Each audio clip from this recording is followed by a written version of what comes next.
Hi hello నమస్తే welcome to auto wala updates. ఇప్పుడే Guruvayoor Ambalanadayil movie చూడడం జరిగింది. ఈ మూవీ 2 hours 15 minutes రన్ టైమ్తో ఆల్రెడీ మలయాళం థియేటర్స్లో రిలీజ్ అయిందండి. 50 crores పైగా కలెక్ట్ చేసింది.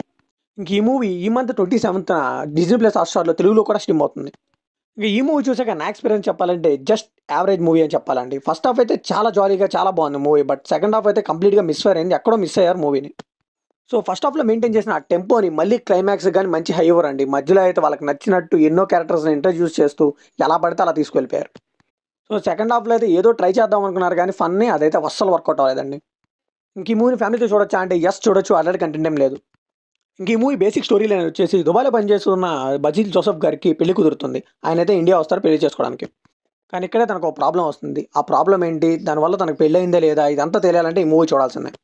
ఇంక ఈ మూవీలో పాజిటివ్ విషయానికి వస్తే ఆడు జీవితం, సలార్ అలాంటి సీరియస్ రోల్స్ చేసిన తర్వాత పృథ్వీరాజ్ సుకుమారన్ గారు చేయాల్సిన రోల్ అయితే కాదండి ఇది. కానీ ఆయన కానీ బసిల్ జోసెఫ్ గారు కానీ అక్కడక్కడ సీరియస్గా ఉన్నా కానీ చాలా వరకు కామెడీని పండించడానికి చాలా ట్రై చేశారు. వీళ్ళకి తెలుగు డబ్బింగ్ కూడా పర్ఫెక్ట్గా సెట్ అయింది అని చెప్పాలి. అండ్ హీరోయిన్ స్క్రీన్ ప్లేస్ కూడా మూవీకి చాలా పెద్ద ప్లస్ పాయింట్. ఇంకా స్టోరీస్ కొంచెం సింపుల్గా ఉన్నా కానీ టిపికల్ మలయాళం మూవీ అనే ఒక యూనిక్ పాయింట్ పట్టుకొని ఆ మూవీని అయితే సాగదీశారు. సో నేను ఆల్రెడీ చెప్పినట్టే ఫస్ట్ హాఫ్ మొత్తం కూడా చాలా పెద్ద ప్లస్ అని చెప్పాలండి. జాలీగా వెళ్ళిపోతూ ఉంటుంది. ఇంక ఇంటర్వెల్ కూడా మంచి హై ఇస్తుంది. ఇంకా సినిమాటోగ్రఫీ చాలా బాగుంది, విజువల్స్ అయితే, అండ్ బీజిఎం కూడా ఫస్ట్ హాఫ్లోనే కొంచెం బాగా కొట్టారు. ఇంక ఈ మూవీలో నెగిటివ్స్ విషయానికి వస్తే సెకండ్ హాఫ్ పెద్ద మిస్ఫైర్ అని చెప్పాలండి. సినిమా అంతా కూడా చాలా క్యారెక్టర్స్ ఉంటాయి కానీ ఎవరు కూడా అసలు గుర్తుండిపోయేలాగా ఉండదు క్యారెక్టర్. ఇంకా కామెడీ అయితే ఒక దండం పెట్టొచ్చు సెకండ్ హాఫ్లో. కమెడియన్ యోగి బాబు గారు అయితే మరీ క్రింజి కామెడీ చేశారని చెప్పాలండి. ఇది కామెడీయా ఇప్పుడు మనం నవ్వాలా అన్నట్టుగా ఉంటుంది. సో ఏది పడితే అది తీసేసి చాలా క్లమ్జీగా ఇంపాక్ట్ లేకుండా రాసుకున్నారు సీన్లు కూడా.